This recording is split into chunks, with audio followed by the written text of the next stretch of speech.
বুঝতে হবে তারা ভোটের মাধ্যমে আসেনি, তারা আমাদের ভোটের মাধ্যমে এসেছে এবং একই সাথে কুখ্যাত স্বৈরাচার হাসিনা সরকার যে বিদেশে পালিয়ে গেছে প্রায় 45 হাজার কর্মী নিয়ে এবং একই সাথে বাংলাদেশেও তারা অনেক সময় দুষ্কৃতি করতে চাচ্ছে এবং অনেক সময় মিটিং করার চেষ্টা করতেছে।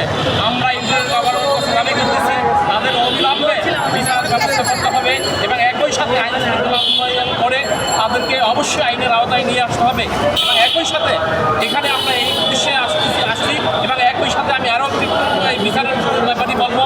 বর্তমানে প্রায় 26 জন সেনাবাহিনীর কর্মকর্তা রয়েছে তারা ইতিমধ্যে 15 জনের মতো বর্তমানে সেনানিবাসে রয়েছে, তাদের কথা আইনের আওতায় নিয়ে আসা হয়।